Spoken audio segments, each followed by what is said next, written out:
A lot of people dream about buying a restaurant business one day, and they save for years together. And many of them begin with buying a restaurant franchisee to get their hands on into this business.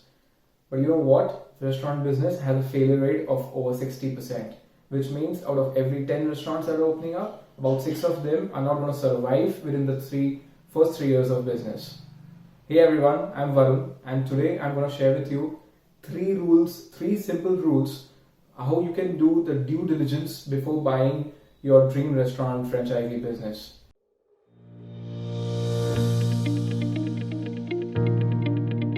The first rule: 3 years in profits.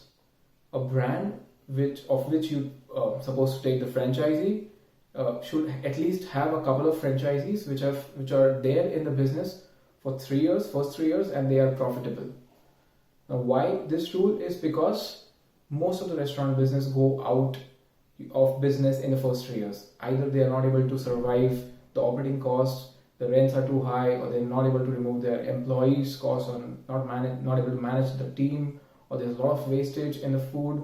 The quality is dropping, the service quality is dropping, there's not good reviews, and there could be other reasons as well. Like most of the restaurants and cafe businesses are unique in their concepts. Now, what happens is people get very excited when they go to a new fancy restaurants, but such restaurants don't generally tend to attract a lot of customers in the first couple of months or probably a year or two. But once everyone has tried their hands on or probably have tasted this new stuff, they want to get back to their basics.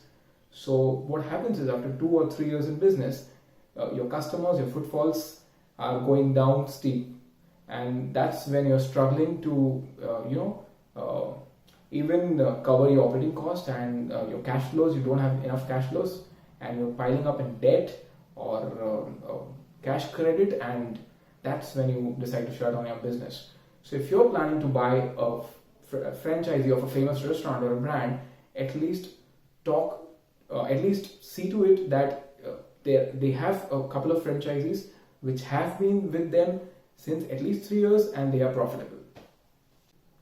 The second rule: talk to the franchisees who've shut down their business.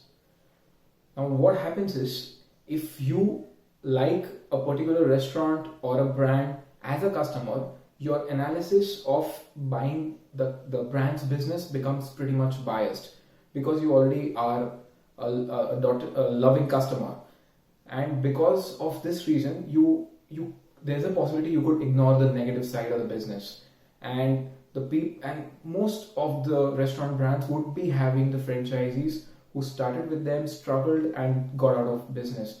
There could be at least 20-30% of the franchisees which failed, and who better than them could act as the devil's advocate in judging the goods and the bads of that business. So it's always better to have a different perspective, not to get apprehensive or get scared of that business, but to understand what were the reasons because of which their business didn't take off, or why they failed. And if you think you can manage the problems they couldn't, then you can definitely go ahead. But it's definitely worth talking to them before you invest a lot of money into one franchise business. Because if some things don't work out, you need an exit strategy to play a next bet. Rule number 3, that is personally counting the footfalls in the restaurant that you like. Now, as weird as it may sound, but this peculiar step is really important. This has changed the decisions of many people who wish to invest in the restaurant business. There could be a situation that you probably would be visiting the restaurants that you like only during the weekends. But in the restaurant business, majorly the weekends and weekdays, there's a lot of difference in the business and the footfalls. Weekends, everybody is in going to the restaurant and in a mood to enjoy, and weekdays people are busy, they're working, and there's not much footfall in the restaurant. So counting the footfalls yourself during the weekdays in odd hours, different times of the days, probably in the afternoon, some days in the morning, then in the evening and the night, this helps you This helps you really understand what you can practically expect out of this business. Because if your estimations are not matching, if your sales estimations are not matching with your cost of operations estimations, you could end up losing big money. And restaurant is a business where you could end up making a lot of money, or you could end up losing a lot of money, because the sales are not fixed, but the operating costs are fixed in nature. Even if a single customer doesn't show up, you still have to pay your rents, you still have to pay your salaries, you still have to remove the electricity cost, your food is going to be waste. So there's a lot of fixed costs, and in order to save those, you need some real practical assumptions that you need to make in your business model. So going yourself personally and counting the footfall pays hugely, and this one step has changed the decisions for a lot of people who wished to invest in the restaurants that they like.